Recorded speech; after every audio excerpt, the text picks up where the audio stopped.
첫 번째, 대박 환상에 빠지지 말라. 성공한 기업가들의 고된 노력을 기억하라. 많은 스타트업 창업자들이 하룻밤새 대박을 이룰 수 있다는 환상을 꿈꾸곤 합니다. 그것이 동기부여가 되기도 하죠. 하지만 모든 화려한 무대 뒤에는 어둡고 힘든 모습이 있다는 걸 잊어서는 안 됩니다. 눈에 보이는 게 전부가 아니라는 말이죠. 사업에 대한 본질을 이해하지 못한 스타트업들이 망하는 패턴 중에 하나입니다. CEO 역량과 기업가 정신을 착실하게 다져나가야 합니다. 사업의 목적은 단지 돈을 쫓는 데 있지 않고 고객의 문제를 해결하고 보다 나은 세상을 만들기 위해서 새로운 고객 가치를 창조하는 것입니다. 이것이 사업의 본질이지요. 따라서 돈은 뒤로, 일은 앞으로, 이것이 중요한 원칙 중에 하나입니다. 이러한 사업의 본질에 집중하는 열정이 필요한 것입니다. 둘째, 잘못된 아이디어에 집착하지 말라. 시장의 반응에 따라 방향을 전환하라. 창업가들은 본능적으로 자신의 아이디어에 빠져서 삽니다.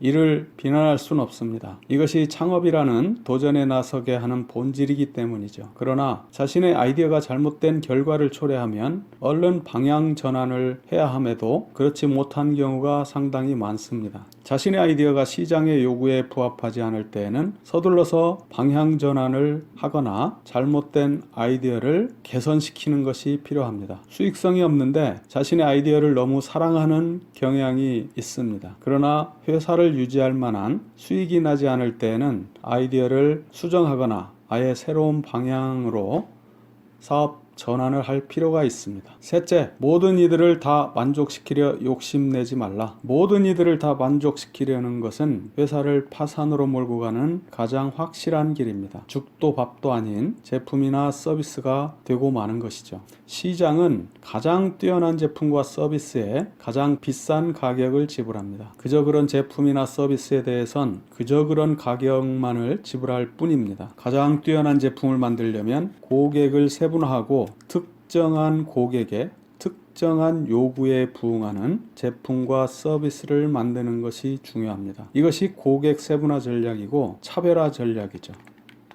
넷째, 실패를 통해 배워라. 누구나 실패는 피하고자 합니다. 하지만 피할 수 없는 것이 그 과정이죠. 사업자에게 있어서 실패는 통과 의례와 같은 것입니다. 성공한 창업가 중에는 과거에 한 번도 실패하지 않은 사람은 한 사람도 없습니다. 그들의 뼈아픈 흑역사가 드러나지 않았을 뿐이죠.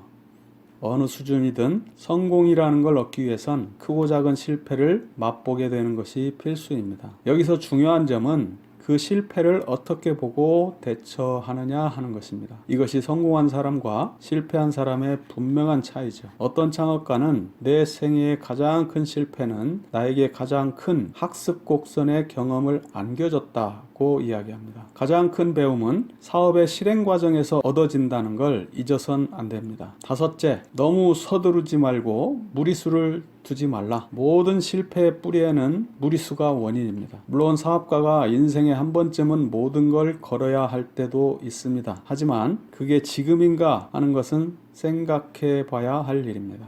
이제 막 시작한 초기 스타트업이라면 재도전의 기회를 남겨두어야 합니다. 스타트업은 임시조직이고 스타트업의 본질이 검증이기 때문입니다. 가장 위험한 것이 무대뽀로 하는 사업 추진이죠. 비전이 크고 웅대해도 실행은 점차적으로 단계적으로 해야 합니다. 빠른 성장이 듣기에는 좋지만 실제는 그렇지 않습니다. 조사 결과에 따르면 실패한 스타트업 가운데 70%가 이러한 무리한 추진, 시기상조 때문인 것으로 나타났습니다. 예를 들어 이용자 확충에 너무 빨리 너무 많은 돈을 쓰거나 혹은 너무 많은 직원들을 시기적으로 앞서 고용한다거나 너무 빨리 자본을 투자받는 것을 이야기합니다. 비유적으로 표현하면 자전거를 타야 하는 아이가 자동차를 몰겠다고 나서는 것과 마찬가지죠. 스타트업의 강점은 민첩함이죠. 스타트업이 너무 빨리 덩치를 키우게 되면 이러한 민첩함을 잃게 됩니다. 처음부터 직원을 많이 고용하거나